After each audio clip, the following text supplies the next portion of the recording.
나는 모든 것을 잃었다. 내 가진 모든 것, 집, 신용, 금 모두를 잃었다. 더 이상 구제할 길이 없는 사람을 갱생해주는 제도인 개인회생을 통해 16억에 대한 추심을 막을 수 있었다. 나의 채권 채무, 이 복잡한 관계에 대한 회생 법원의 이해, 그리고 그에 따른 결정, 그 시간을 벌게 되었다. 이 얘기는 나뿐만 아니라 회생을 신청하는 모두에게 적용되는 것이다. 모두가 오해하고 있는 이 부분이 회생을 하면 나의 채권은 다 없어지는 것 아니냐는데, 나의 영상 중 채권자 집회 영상을 보면 그렇지 않다라는 것을 확인할 수 있을 것이다. 회생을 해도 집은 경매가 되고, 회생을 해도 남아있는 빚은 매달 원금 변제해야 한다. 그런데 왜 회생을 하느냐? 끝을 모르는 주심에 대한 자유로 불어나는 이자의 종결, 회생 인가 전까지 당장 살고 있는 집에 대한 경매 금지 때문에 회생 신청을 하는 것이다. 내가 이렇게 회생 인가를 받게 되고 그 전까지 몰랐던 중요한 부분, 이 중요한 부분을 미리 알았다면 나는 정신적으로 그리고 물질적으로 도움이 많이 됐을 것이다. 회생 신청 전 미리 알고 대비할 수 있냐 없냐의 차이는 분명히 클 것이다. 지금 회생을 준비하고 있는 사람, 지금 시청하고 있는 시청자들에게 누구도 말해주지 않는 인생에 있어 매우 중요한 부분을 전달하고 싶다. 모두가 궁금한 것이 있을 것이다. 회생한 사람들은 어떻게 다시 인생을 살아나갈 수 있으며, 그리고 어떻게 재개할 수 있는지, 그 방법은 회생으로부터 발생되는 기회 아닌 기회가 생긴다. 모든 것을 잃은 내가 무슨 돈이 있어서 또 어떻게 다시 사업을 할 수 있었는지, 지금 회생 신청 기간에 무엇보다도 정신적으로 그리고 물질적으로 힘든 분들에게는 도움이 될 것이 분명하니 끝까지 시청 바란다. 회생을 하면서 아무도 말해주지 않았던 부분이 있다. 이것을 미리 알았다면 더욱더 치밀하게 준비했을 것이다. 다소 아쉬운 부분이 있다. 준비를 못했더라도 알고 있었다면 정신적으로 편안했을 것이다.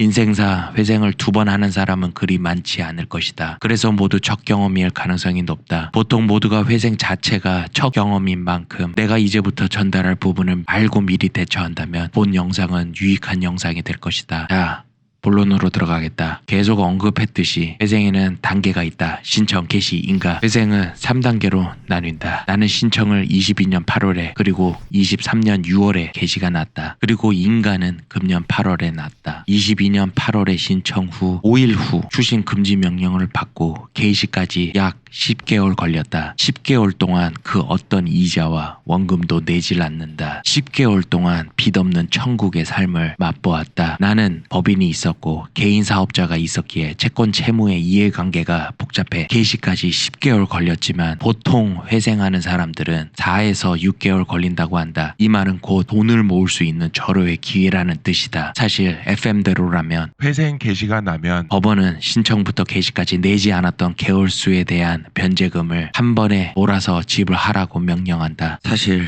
개시가 떨어지기 전 변호사는 그 기간 동안 변제금을 모으라고 얘기하지만, 우리의 삶이 그 기간 동안 착실하게 모았을 순탄한 인생이었던가? 개인 채권들에게 가던 지인들에게 가던 아니면 착실하게 변제금을 다 내던 했을 것이다. 이 부분이 핵심이다. 우리는 개시까지의 이 기간을 잘 활용해야 한다. 어떻게든 돈을 모을 수 있는 기간이라는 소리이다. 그 팁은 변호사님, 나 그만한 돈 당장 낼 돈이 없다 라고 담당 변호사에게 통보해야 한다. 선임한 회생 변호사에게 해당 사실을 회생 법원에게 고지를 하기 위한 조종료 변호사의 교통비 약 22만 원을 지불하면 개시로부터 발생되는 변제금은 딱 1회분만 내는 것이다. 단 1회분만 변제금을 내서 신청부터 개시까지의 개월수 동안 현금 확보가 가능하다는 것이다. 그 현금을 가지고 뭐라도 다시 시작해 볼 수 있다는 것이다. 그러니 난 10개월 그 어떤 이자와 원금을 내지 않고 어느 정도 준비할 수 있었던 것이다. 물론 개시까지 모든 개월수에 대한 변제금을 낸다면 회생 면책 기간이 줄어들지만, 나는 다시 재개할 수 있는 부분을 먼 미래보다는 당장 현재를 개선해야 한다고 생각한다. 지금까지 언급한 부분을 정확하고 명확하게 알았다면 계획적인 대처를 할 수 있었을 것이다. 알고 모으는 것과 모르고 막연히 모으는 것은 계획에 있어 큰 차이가 발생한다. 이제 구독자는 정확하게 관련 사실을 알았으니 해당 기간 동안 충분한 시간을 제공을 받고 인생의 계획 그리고 목표를 세워 현재의 어려운 부분을 하나하나 해결하길